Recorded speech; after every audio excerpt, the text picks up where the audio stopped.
Welcome back to our live show. You and your four-legged friend may be spending more time outside, and it is important to regularly check yourself and your pets for ticks, as they can cause Lyme disease. Recently, Andrea spoke with a nurse practitioner who shares some helpful insight. Summer has arrived, and that means it's officially the season where ticks are most active. Today, we're joined by CVS Minute Clinic nurse practitioner Anna Hembrick to help us avoid, identify, remove, and recover from tick bites. Hi, Nurse Anna. Hi. Hello there. So this is an extremely important conversation. I too had an experience just recently with my dog. We went outside, came back in, there was a tick crawling on me. So this can happen to any of us very quickly. And you've got 5 steps to get started, including using the right tool. So what tool do we need to be successful? So your magic tool is a fine tipped tweezer. So you want to make sure that tweezer is clean. Make sure that you clean it with just some antibacterial hand soap is really all you need to make sure it's nice and clean for your skin. You can also rub an alcohol pad over it if you want to make it clean. And then once we've identified, okay, we've got a tick, we've got to get this out, there's a certain way that you need to go about actually removing it. And there's some myths about what you can use to remove it, including some things that I had heard about, like nail polish remover and petroleum jelly, things that you actually may not need. Tell us about that.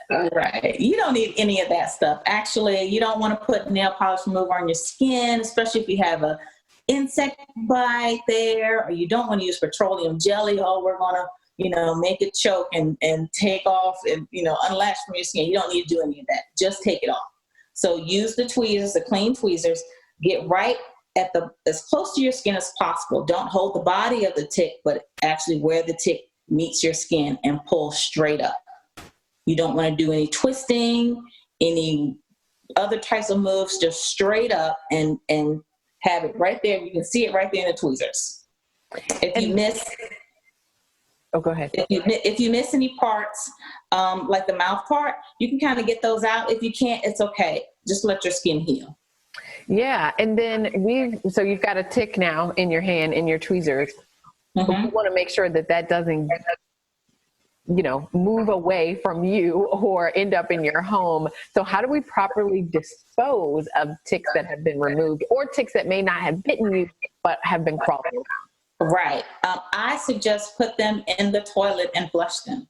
If you put them in a tissue and try to mush it up, it may actually crawl out. They're super tiny and super thin. So maybe smushing it may not really do what you think it might be doing. It might actually crawl back on you. So I just say put them in the toilet and flush them will be the best way to get rid of them.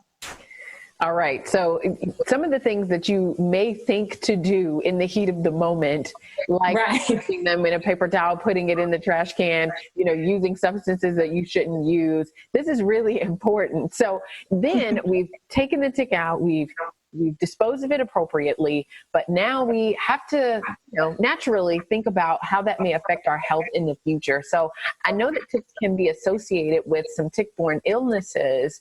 How quickly can we be exposed to those types of things? And what are they?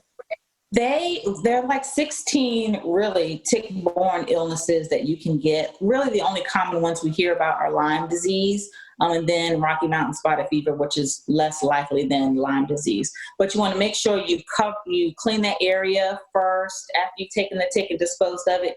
Clean it with some antibacterial soap. Just make it clean. But if you usually it takes about 48 to 72 hours for a tick to latch on and to actually give you that bacteria. Usually if they're crawling on you does not mean you have it. In Lyme disease, it does happen, but it's not as common and doesn't always occur with just a tick bite.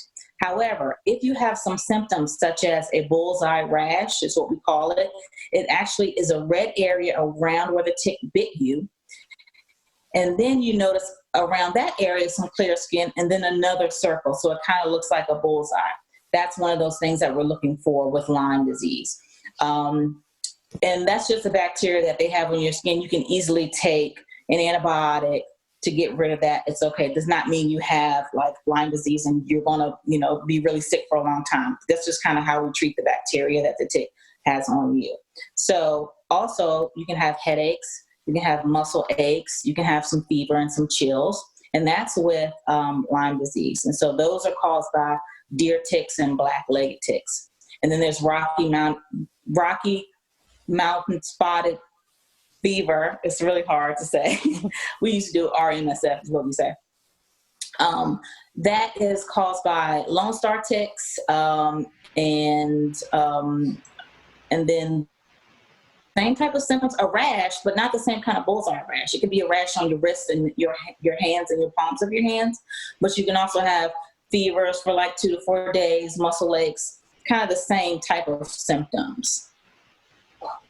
So there's a lot to learn, and it sounds like, for some people, the information we have gotten, the old wives' tales are not necessarily always accurate, but it's important for everyone to realize, especially as I have personally seen kind of an uptick in the number of ticks out and about, that we've all got to be precautious, and we've all got to make sure that we spend some time looking for those ticks and possibly having someone else help us look to make sure, especially if we've been outside for long periods of time.